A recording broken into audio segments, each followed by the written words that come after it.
Hello दोस्तों, आप सभी का स्वागत है आपके अपने YouTube चैनल एग्जाम नॉलेज में। चलिए आज हम बात करते हैं यानी कि 15 जून 2026 का करंट अफेयर। ठीक है, तो आपके बहुत सारे एग्जाम हैं जो अभी 2026 में होना है।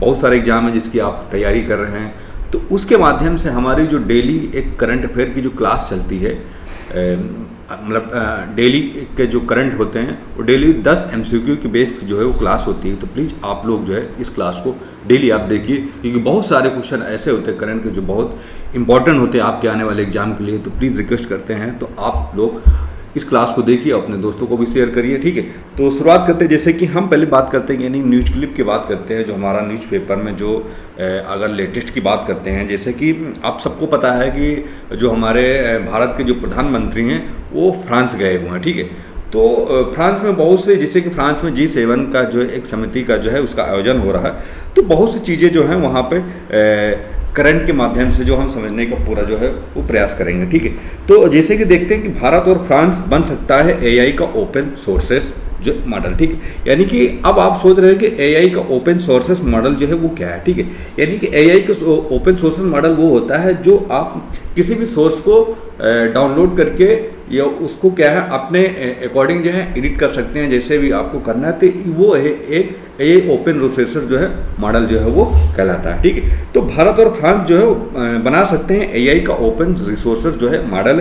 ठीक, तो हम बात करते जैसे कि अभी दुनिया में आर्टिफिशियल इंटेलिजेंस की अगर हम बात करते हैं, तो इस समय जो है कि अगर हम देखते हैं तो इसमें देखें तो जो अमेरिका जो है वो पूरी तरह से निजी और कारपोरेट्स के मुनाफे पर टिका हुआ है। ठीक, और दूसरी अगर हम बात करते हैं दूसरी तरफ, तो जो चाइना हमारा है, ठीक है, चाइना जो है वो सरकारी नियंत्रण पर आधारित हो, लेकिन भारत और फ्रांस जो है दुनिया का जो तीसरा ओपन सोर्सेज जो है मॉडल जो है वो क्या है बना सकते हैं। ठीक है, तो इसकी अगर हम बात करते हैं इसके तहत इसके सोशल मॉडल की तैयारी की बात करते हैं, इसके संकेत जो है रविवार को फ्रांस के एक तटीय शहर जो है, फ्रांस का जो शहर है नीस, ठीक, तो नीस शहर में जो है भारत इनोवेट्स 2026 का जो है वो कंक्लेव में जो है प्रधानमंत्री नरेंद्र मोदी और फ्रांसीसी राष्ट्रपति हैं इमैनुअल मैक्रों ने ये जो बयान है वो दिया है। ठीक है, तो G7 का जो एक समिति का जो आयोजन था वो फ्रांस के नीस शहर में जो हुआ।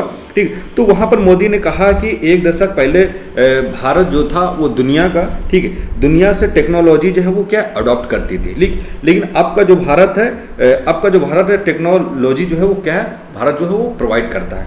तो इस देखें तो बन चुका है। तो यानी कि समाधान अगर देखें तो इस दौरान मोदी ने AI फॉर ऑल विजन रखा ताकि इसका जो फायदा हो सभी को मिले। ठीक है, तो इसमें क्या है, मैक्रों जो फ्रांस के जो राष्ट्रपति हैं, मैक्रों ने कहा है कि भारत फ्रांस को कोऑपरेटिव AI और ओपन मॉडल में विश्वास रखते हैं।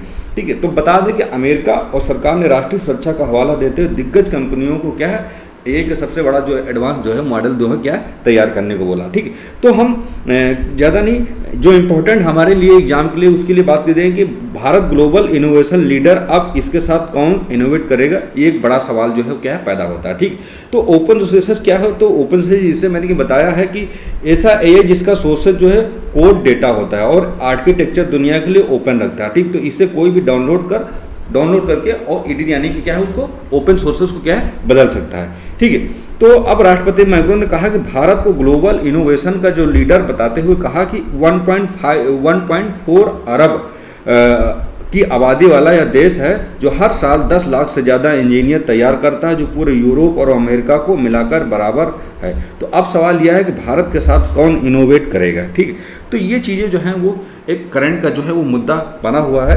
ठीक है, तो अब हम बढ़ते हैं हमारा जो MCQ की बात करते हैं, इससे कि हमारा जो करंट के जो MCQ देखें तो उसका जो है क्या है। ठीक है, तो हम जैसे कि बात करते हैं कि अंतर्राष्ट्रीय जो हमारा श्रम सम्मेलन 2026 था, ठीक है, तो वो जो था वो 114वें सत्र में भारतीय प्रतिनिधि मंडल का जो है नेतृत्व जो है वो किसने किया। ठीक, तो हम जिसे देखते हैं कि जो हमारा अंतर्राष्ट्रीय श्रम सम्मेलन 2026 हुआ है, तो उसके जो 114वां सत्र भारतीय प्रतिनिधित्व का जो नेतृत्व मंडल है, ठीक है, वो किसने किया है। ठीक है, तो हम देखते हैं इसके सही आंसर का, तो इसका जो सही आंसर होगा वो होगा हमारा ऑप्शन नंबर बी, यानी कि शोभा कारंदलाजे जो हैं वो अंतर्राष्ट्रीय सम्मेलन 2026 का जो 114वां सत्र में भारतीय प्रतिनिधि मंडल का जो नेतृत्व है वो शोभा कारंदलाजे ने है उसको किया। ठीक, तो केंद्रीय श्रम रोजगार राज्य मंत्री शोभा करंदलाजे ने स्विट्जरलैंड के जिनेवा में आयोजित 114वें, ठीक कहाँ पे आयोजित ये हुआ था,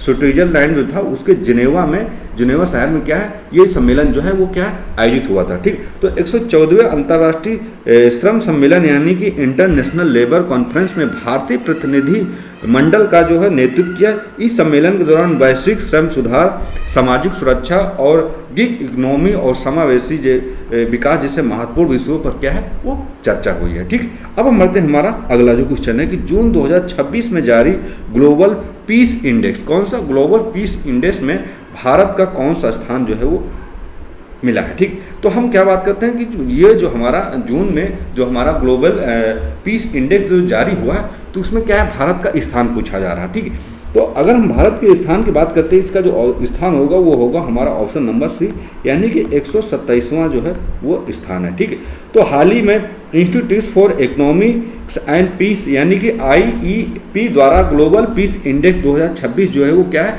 जारी किया गया है। ठीक, तो कुल 163 देशों की इस सूची में भारत जो है 127वां जो स्थान है वो क्या है प्राप्त हुआ है। ठीक, यानी कि कुल कितने देश है 163 देश थे, तो 163 में भारत का अगर हम स्थान की बात करते हैं तो वो है 127, यानी कि 127वां जो है क्या वो स्थान जो है क्या है प्राप्त हुआ।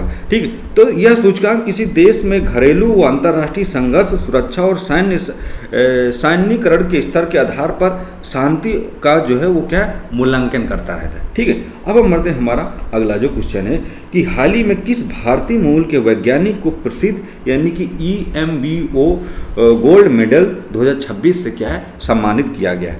ठीक है, तो ये ऐसे क्वेश्चन जो है हमारे जो आने वाले एग्जाम है उनके लिए बहुत ही महत्वपूर्ण ऐसे क्वेश्चन होते हैं करंट के। ठीक है, तो हम बात करते हैं जैसे कि EMBO जो गोल्ड मेडल जो है वो 2026 में किसको क्या है सम्मानित किया गया। ठीक है, तो हम ऑप्शन की बात करते हैं इसके, तो अगर हम ऑप्शन देखें तो इसका जो ऑप्शन होगा वो होगा हमारा ऑप्शन नंबर हमारा ए, यानी कि गौतम, ठीक किसको गौतम डे को जो है ये EMBO गोल्ड मेडल जिससे क्या है इनको सम्मानित किया गया है। ठीक है, तो भारतीय मूल के वैज्ञानिक जो है गौतम डे को ओ माया डूडीन के साथ संयुक्त रूप से EMBO गोल्ड मेडल्स 2026 से क्या है उनको यह सम्मानित किया गया। उन्हें यह पुरस्कार जो है कोशिका विभाजन यानी कि सेल बायोलॉजी और इवोल्यूशनरी सेल बायोलॉजी के क्षेत्र में एक अभूतपूर्व और महत्वपूर्ण शोध का जो है वो क्या है कार्य किया है। ठीक है, तो इनको क्या है सेल बायोलॉजी यानी कि कोशिका विभाजन में, ठीक है कोशिका विज्ञान में, ठीक किस पे कोशिका विज्ञान में इनको क्या है इस पुरस्कार से क्या है नवाजा गया है। ठीक है, तो हम बढ़ते हैं, हमारा अगला क्वेश्चन है कि रणनीतिक रूप से महत्वपूर्ण यानी कि जोजिला टनल जो है हमारा किन दो क्षेत्रों को हर मौसम में सड़क कनेक्टिविटी प्रदान करने के लिए बनाई जा रही है। ठीक, यानी कि हमारा जो जोजिला जो टनल है, ठीक वो किन दो क्षेत्रों को हर मौसम में सड़क कनेक्टिविटी प्रदान करने के लिए क्या है बनाई जा रही है। ठीक, तो हम इसके आंसर की बात करते हैं, इसका जो ऑप्शन नंबर होगा वो होगा हमारा ऑप्शन नंबर हमारा बी। ठीक है, तो ये होगा हमारा बी, तो ये होगा हमारा कश्मीर। ठीक, क्या है कश्मीर घाटी, ठीक कश्मीर घाटी और लद्दाख। ठीक, क्या है लद्दाख, इसको क्या है कनेक्टिविटी करने के लिए क्या है जोजिला टनल जो है वो दो क्षेत्रों को हर मौसम से सड़क कनेक्टिविटी के द्वारा जो है जोड़ने के लिए ये जो है उनका क्या है बनाई जा रही है। ठीक, तो जोजिला टनल का निर्माण कश्मीरी घाटी, सोनमार्ग और लद्दाख के द्रास व कारगिल के बीच ऑल वेदर यानी कि हर मौसम में कनेक्टिविटी सुनिश्चित करने के लिए ये क्या है किया जा रहा है। तो यहाँ पर क्या होता है कि भारी बर्फबारी के कारण सर्दियों में जोजिला दर्रा जो है वो क्या है बंद हो जाता है, जिसकी कनेक्टिविटी जो है वो क्या है टूट जाती है। तो यह जो टनल है भारतीय सेनाओं के लिए रणनीतिक और मूवमेंट और स्थानीय आर्थिक विकास के लिए जो है क्या बेहद महत्वपूर्ण जो है वो क्या है माना जा रहा है। ठीक है, अब हम बढ़ते हैं, हमारा अगला जो क्वेश्चन है कि हाल ही में केंद्रीय मंत्री शिवराज सिंह चौहान के अनुसार अगर बात करें तो ब्रिक्स राष्ट्र वैश्विक आबादी का लगभग कितने प्रतिशत और वैश्विक खाद्य उत्पादन में कितना प्रतिशत का योगदान जो है वो क्या है माना जाता है। ठीक है, तो हम बात करते हैं क्वेश्चन नंबर जो हमारा 5 है। ठीक है, तो 5 के अगर हम आंसर की बात करते हैं, इसका सही आंसर होगा वो होगा ऑप्शन नंबर हमारा बी। ठीक, क्या होगा हमारा बी, यानी कि 50% हमारी आबादी जो है, ठीक कितनी 50% आबादी और 42% खाद्यान्न। ठीक, खाद्यान्न। ठीक है, तो इसका सही ऑप्शन होगा वो होगा ऑप्शन नंबर हमारा बी। ठीक है, क्या होगा, ऑप्शन नंबर हमारा जो होगा वो होगा बी। ठीक है, तो केंद्रीय कृषि मंत्री शिवराज सिंह चौहान ने एक बैठक में उल्लेख किया कि ब्रिक्स यानी कि देश जो है एक वैश्विक आबादी के लगभग आधे यानी कि 50% का हिस्सा जो है वो क्या है प्रतिनिधित्व करते हैं। इसके साथ इन देशों के पास दुनिया की 42% यानी कि 42% कृषि भूमि और वैश्विक खाद्यान्न के उत्पादन की अगर हम बात करते हैं तो वह है 42%। ठीक है, अब हम बढ़ते हैं, हमारा अगला जो क्वेश्चन है कि हाल ही में घोषित BRICS network on digital agriculture के तहत यानी कि ब्रिक्स जो हमारा है वो है नेटवर्क ऑन डिजिटल एग्रीकल्चर के तहत भारत की ओर समन्वय यानी कि निकाय कोऑर्डिनेटिंग बॉडी के रूप में किसे जो है वो क्या है चुना गया है। ठीक है, तो इसका अगर हम ऑप्शन की बात करते हैं, इसका जो ऑप्शन होगा वो होगा हमारा ऑप्शन नंबर बी। ठीक, तो ये होगा ICAR। ठीक है, ये हो जाएगा हमारा नई दिल्ली। ठीक, क्या हो जाएगा हमारा नई दिल्ली। ठीक, ये हो जाएगा नई दिल्ली। ठीक है, नई दिल्ली। ठीक है, तो ब्रिक्स की एक नई पहलों के तहत अगर हम देखें तो ब्रिक्स जो है नेटवर्क ऑन डिजिटल एग्रीकल्चर की शुरुआत जो है वो क्या है शुरू किया है। यह जो है नेटवर्क आर्टिफिशियल इंटेलिजेंस यानी कि AI जियो स्पेसिफिक टेक्नोलॉजी और डिजिटल पब्लिक इंफ्रास्ट्रक्चर यानी कि DPI के क्षेत्र में कृषि को क्या है सहयोग और बढ़ावा मिलेगा। और भारत के लिए इस नेटवर्क का जो मुख्य समन्वय होगा वो क्या होगी, IIT संस्था यानी कि दिल्ली होगी। ठीक, कौन सी होगी, अगर हम मुख्य समन्वय की बात करें तो जो हमारा IIT संस्था जो दिल्ली है उसका जो है उसको क्या है इस नेटवर्क का मुख्य समन्वय जो है क्या है माना जाता है। ठीक है, अब हम बढ़ते हैं, हमारा अगला जो क्वेश्चन है कि हाल ही में कर्नाटक सरकार ने भीमा नदी के जल के अनाधिकृत उपयोग को लेकर केंद्रीय जल आयोग से क्या है शिकायत की। तो यह नदी जो किस प्रमुख नदी की सहायक नदी जो है मानी जाती है। ठीक, यानी कि हमारी जो कर्नाटक सरकार ने क्या किया, जो एक भीमा नदी है, ठीक, भीमा नदी का जो जल है वो अनाधिकृत उपयोग किया जा रहा है यानी कि गलत तरीके से उसका क्या उपयोग किया जा रहा है। ठीक है, तो इसका क्या कि केंद्रीय जल उपयोग से क्या है इसकी शिकायत की गई। तो जो भीमा नदी है तो भीमा नदी जो है किस नदी के यानी यह नदी जो है किस प्रमुख नदी की जो है वो क्या एक सहायक नदी मानी जाती है। ठीक है, तो हम ऑप्शन की बात करते हैं, इसका जो सही आंसर होगा ऑप्शन होगा वो होगा हमारा ऑप्शन नंबर डी। तो ये जो होगी ये होगी कृष्णा। ठीक है, क्या होगी, कृष्णा की सहायक नदी। तो भीमा नदी दक्षिण और पश्चिम भारत की एक प्रमुख यानी कि 12मासी नदी मानी जाती है। ठीक, यानी कि भीमा नदी जो हमारी है यह दक्षिण और पश्चिम भारत की एक प्रमुख और 12मासी क्या है नदी मानी जाती है, जो कृष्ण नदी की सबसे बड़ी सहायक नदी मानी जाती है। ठीक, तो कर्नाटक सरकार ने क्या किया, कर्नाटक सरकार ने महाराष्ट्र द्वारा इसके पानी के अत्यधिक और अवैध उपयोग की शिकायत की। तो इसका जो उद्गम है वो महाराष्ट्र के पुणे जिले में भीमा शंकर ज्योतिर्लिंग के पास से क्या होता है। ठीक, तो क्या किया कर्नाटक सरकार ने महाराष्ट्र द्वारा इसके पानी के अत्यधिक और अवैध उपयोग की क्या है इसके खिलाफ क्या है शिकायत किया है। ठीक है, अब हम बढ़ते हैं, हमारा अगला जो क्वेश्चन है कि भारतीय प्राणी सर्वेक्षण यानी कि ZSI के वैज्ञानिकों ने मिट्टी में रहने वाले बिना आँखों के सूक्ष्म जीव के एक नई प्रजाति के न्यूलस सिक्यूमेनेस की खोज की है, जो किस राज्य में है। ठीक है, तो हम यानी कि भारतीय प्राणी सर्वेक्षण यानी कि ZSI की अगर हम बात करते हैं तो वैज्ञानिकों ने मिट्टी में रहने वाले यानी कि बिना आँखों के सूक्ष्म जीवों की एक नई प्रजाति की जो वो क्या खोज की, यानी कि जो मिट्टी में रहते हैं वो बिना आँख वाले हैं उसकी एक नई प्रजाति की खोज की है। तो ये जो खोज हुई है ये किस राज्य में हुई है। ठीक है, तो हम अगर देखें इसके ऑप्शन की बात करते हैं, इसका सही ऑप्शन होगा वो होगा हमारा ऑप्शन नंबर बी। ठीक है, तो ये जो हुई है ये हुई है सिक्किम। ठीक, कहाँ पे, सिक्किम। तो ये होगा हमारा ऑप्शन नंबर बी।